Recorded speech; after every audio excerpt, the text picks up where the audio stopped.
Assalamualaikum warahmatullahi wabarakatuh.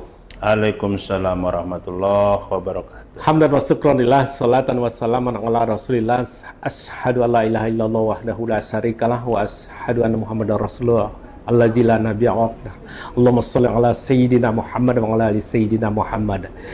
Pemirsa sahabat TVNU Medan yang sangat luar biasa dimanapun Anda berada, kami sangat senang dan bahagia bertemu dengan Anda dalam Bincang Ramadan.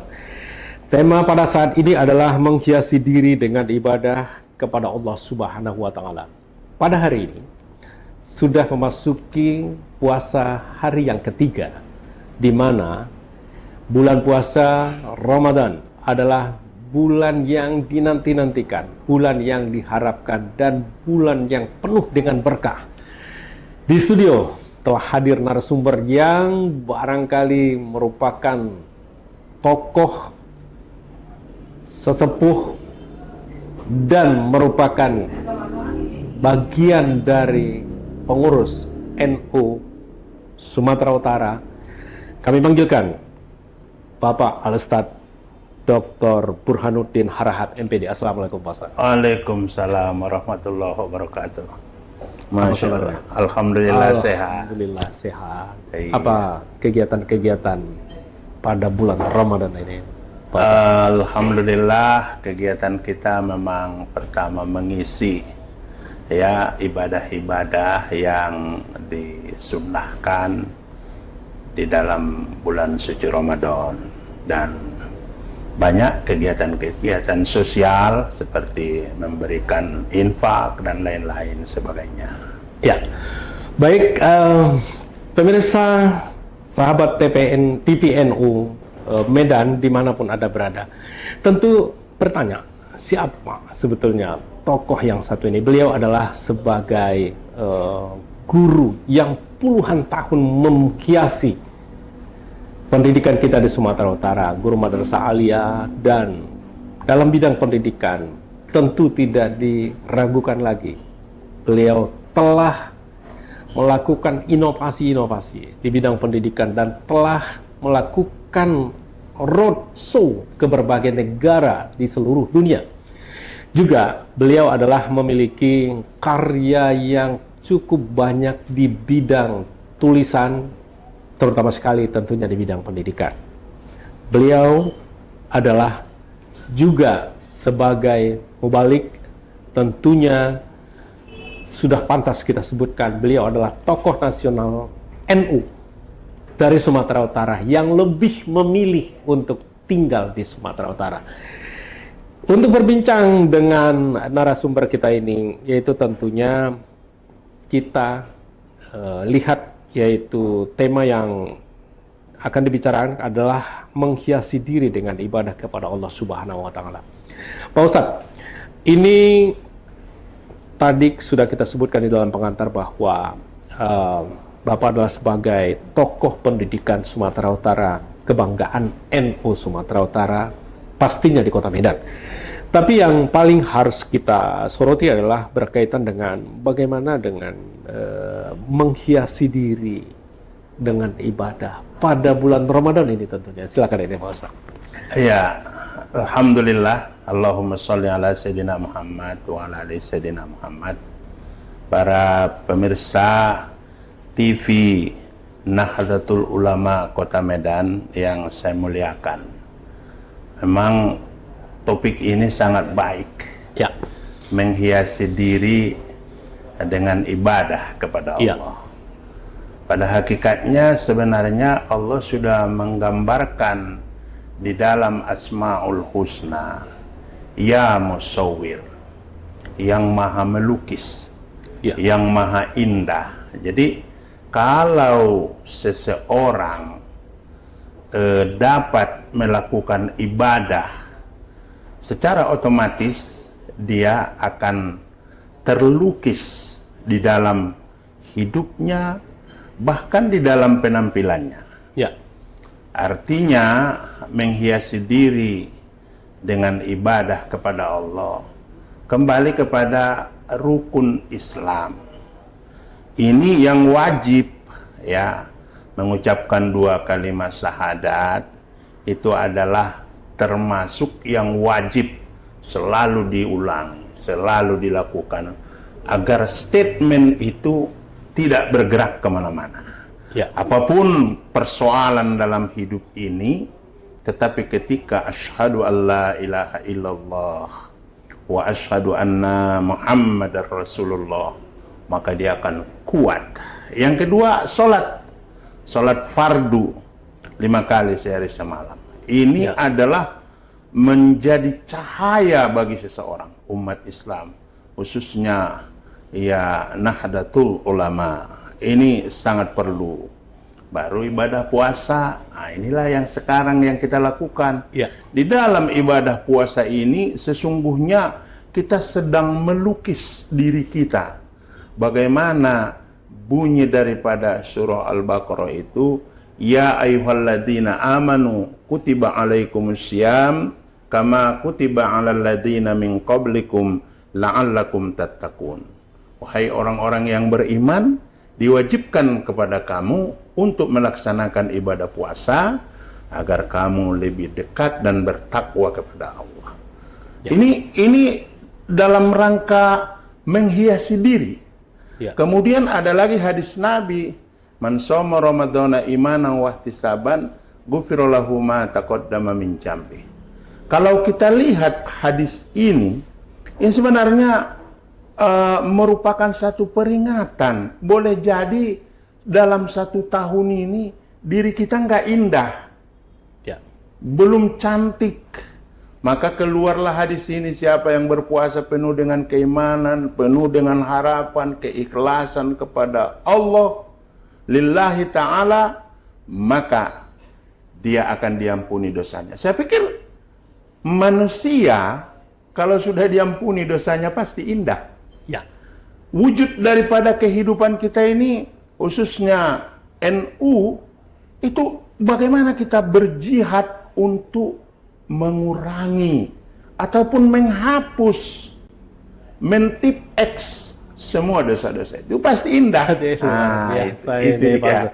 Tapi itu Pak Ustadz, ada satu pandangan yang sering berada di masyarakat kita bahwa ada yang disebut dengan material dan imaterial. Jadi Ustadz tadi sudah menjelaskan dengan sangat bagus bahwa ibadah itulah yang menjadi penghias dan mempercantik diri kita sendiri.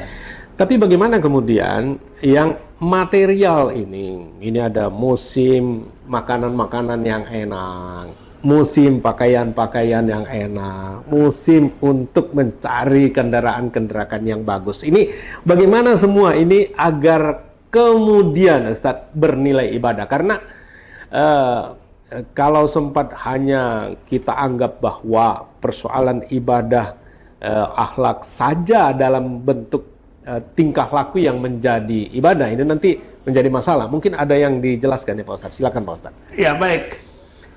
Sebenarnya seluruh manusia membutuhkan materi. Ya.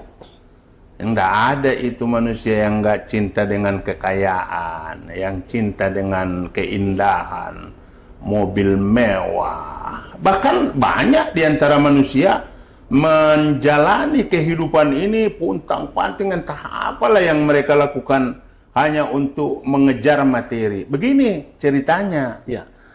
Kalau masalah materi itu harus ditanamkan rasa syukur kepada diri kita supaya indah. Kata Nabi, kalau materi lihat ke bawahmu, jangan lihat ke atas. Kalau ke atas kamu pusing.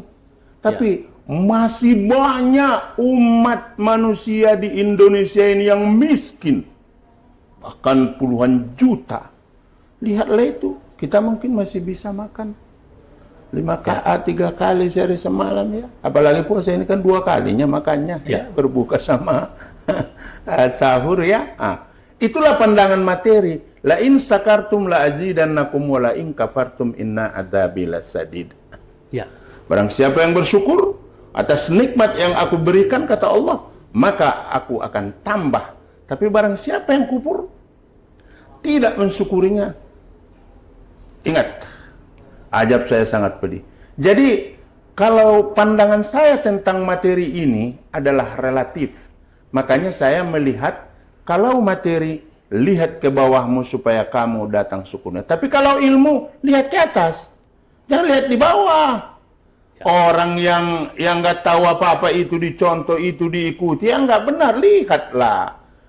Nggak usah jauh-jauh, lihat aja Nabi Muhammad, para sahabatnya, bagaimana mereka indahnya, bagaimana mereka baiknya, bagaimana mereka nyamannya, materi bahkan sampai para sahabat Nabi itu nggak dapat makan, nggak ada pakaian, nggak banyak yang ditambal-tambal, bahkan Rasulullah tempat tidurnya saja pun dari pelepah kurma.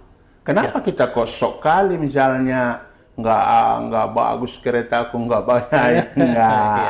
Jadi materi itu adalah sebuah alat untuk menghiasi, tapi jangan sempat menjadi tujuan menghiasi diri. Oke, Pak Ustadz. Tapi ada yang menarik nih, Pak Ustadz. Iya. Artinya tidak ada batasan kekayaan yang harus kita peroleh. Iya. Tapi ketika kita dapatkan, maka agar kita menjadikannya itu menjadi ibadah, maka kita harus bersyukur. Salah satu mungkin bentuk bersyukur itu adalah dimanfaatkan kepada kebaikan, kalau harta itu disedekahkan dan diberikan kepada orang yang sangat membutuhkan. Oke, mungkin ada tips yang lain, Pak Ustadz, bahwa menghiasi diri dengan ibadah itu berkaitan dengan proses pencariannya ini, Pak Ustadz. Ini apa yang harus kita lakukan agar dia bernilai ibadah ini, Pak Ustadz. Silakan, Pak Ustadz. Iya, begini. Iya. Ada an-niyatu kholis tujatul maqasid. Bahwa segala sesuatu niat yang tulus ikhlas itu akan menyampaikan kepada maksud dan tujuan. Ya. Bagaimana aktivitas ini menjadi indah kepada kita, ibadah ini menjadi indah kepada kita, harta ini menjadi indah kepada kita, kedudukan ini menjadi indah kepada kita, pangkat yang tinggi menjadi indah kepada kita, kedudukan seperti menteri, presiden, wakil presiden, dan semuanya menjadi indah kepada kita. Itu kan unsur materi, tidak terlepas dari keseimbangan, mensejahterakan hati kita, dan kemampuan yang dimiliki, yang diberikan Allah kepada kita, manfaatkanlah kepada jalan. Kalau ada yang tidak mampu, ya dibantulah.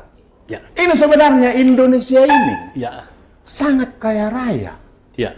Persoalannya itu tadi, berbagilah dalam hidup ini.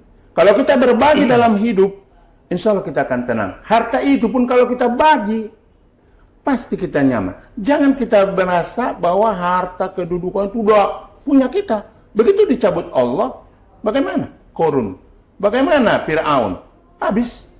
Jadi keseimbangan untuk menjadi ibadah harta, kedudukan, pangkat, berbagilah dengan benar. Ya. Berbagi. Berbagi. Jadi berbagi. Berbagi. Jadi istilahnya apa?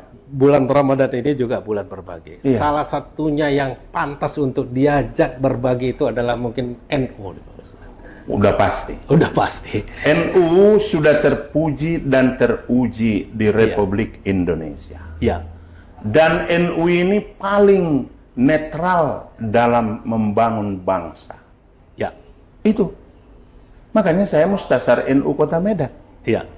Saya sering berbagi. Ya. Karena syariat yang dikasih NU itu nggak boleh pelit-pelit. Dan nggak boleh istilahnya kalau kita mampu bantulah. Ya. Jangankan warga NU, semua warga kita. Para sahabat merasa heran daging yang mana. Gitu. Ya Rasulullah, apakah itu maksudnya daging yang segumpal itu? Kolbu, hati. Ya. Jadi sebenarnya supaya ruhiyah ini artinya nur ketuhanan ini muncul kepada umat Islam, khususnya Nahdlatul Ulama, bagaimana kita menempatkan Allah itu segalanya di dalam kolbu kita. Ya. Begitu itu tercapai, dengan sendirinya perilaku kita kita akan menjadi orang jujur, menjadi orang amanah, menjadi orang cerdas, memimpin keadaan yang ada, menjadi orang yang sejuk ketika dia berbicara. Itulah sifat Nabi. Sebenarnya supaya ada cahaya ketuhanan itu dan cahaya Nabi itu hanya mengambil sifat Nabi itu. Itulah yang saya tulis kitab pembelajaran Siddiq, kitab pembelajaran amanah, kitab pembelajaran fatona, kitab pembelajaran tablik. Ya. 4 inilah yang menjadi prinsip utama dalam pembelajaran generasi milenial ke depan. Selalu orang bagaimana mewujudkan pendidikan yang berkualitas, yang hebat, yang maju. Orang melihat pandangan itu kalau menang ini, masuk ke perguruan tinggi begini, jadi hebat. Itu udah berkualitas dibilang sekolah itu. Padahal di 4 ini dulu berkualitas. Apa gunanya dia diluluskan tetapi nggak pernah jujur? Ya. Ini persoalan negara ini, masalah kejujurannya, ya, Ustadz ya, masalah kejujuran aja. Kalau jujur aman ini, Indonesia ini kan kaya raya. Ya. Soal kejujuran aja, Siddiq. Itulah jujur. Kenapa Rasulullah itu diberikan status atau gelar yang maha tinggi, Al-Amin, yang dapat dipercaya. Sama pemimpin kalau sudah Al-Amin dipercaya, maka dia akan tegak lurus kepada Allah dan dia akan melihat semua kondisi sehingga apa yang dia pimpin menjadi sejahtera, menjadi bahagia, menjadi nyaman, menjadi damai. Ketika dia datang, orang sangat gembira bahagia. Ketika dia pergi, orang kehilangan. Inilah ciri-ciri NU ya, yang sejati. Ya, luar biasa ini Pak Ustadz.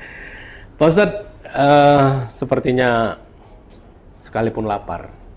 Iya, Di ya bulan memang harus puasa lapar ini, puasa di itu. bulan Iya. puasa ini. Iya. Tapi tidak terasa karena Ustadz menjelaskan dengan begitu lugas, jelas, mantap. Mungkin sebagai poin penting, sebagai kesimpulan dari pertemuan kita ini, ada yang bisa disampaikan kepada pemirsa sahabat TPNU di Kota Medan dan seluruh dunia ini. Silakan Pak Ustadz. Baik, kesimpulan daripada pembicaraan kita di TV Nahdlatul Ulama Kota Medan, NU, TV NU. Pertama, saya sangat bangga sudah ada TV kita. Ya. Ya, harus dikembangkan. Itu yang pertama. Dengan topik yang tadi, bagaimana strategi kita menghiasi diri kita ibadah kepada Allah.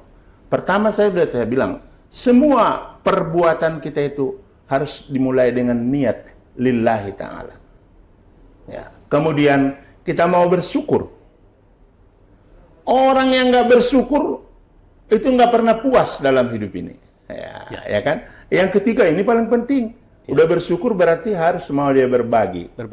Memang dia bersyukur, tapi nggak mau dia berbagi, ya sama saja. Ya. Mau dia berbagi.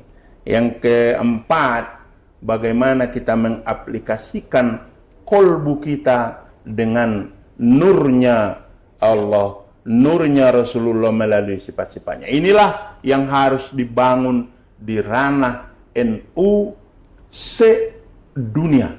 Ya. Sedunia. Dan kita harus betul-betul membangun bangsa ini dengan ormas kebanggaan dari bangsa Hasyim Indonesia. Asy'ari. Luar biasa. Saya pikir itu. Terima kasih. Wallahul muwaffiq ila aqwamit thoriq.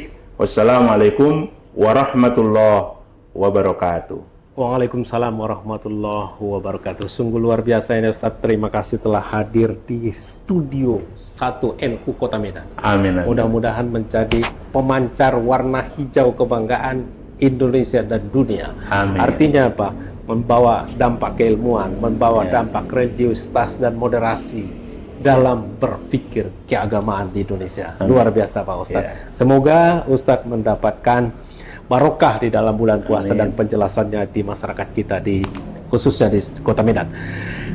Pemirsa sahabat TV NU Medan yang luar biasa, tentu dengan penjelasan narasumber yang merupakan kebanggaan masyarakat Sumatera Utara, yaitu Bapak Dr. Burhanuddin Harahap MPD. Dengan penjelasannya yang begitu lugas mantap, betapa persoalan ibadah ini adalah sangat penting dan kita kembangkan. Salah satunya adalah bersyukur, bersabar, dan yang paling utama dari pembicaraan ini adalah bagaimana NU memberikan warna terhadap peradaban dunia, apalagi dengan Indonesia sudah teruji untuk memberikan pilar moderasi dan toleransi di masyarakat berbangsa, khususnya di Sumatera Utara. Kira demikian dari narasumber kita pada hari ini. Wallahul muwaffiq ila aqwamit thoriq. Wassalamualaikum warahmatullahi wabarakatuh. Waalaikumsalam warahmatullahi wabarakatuh.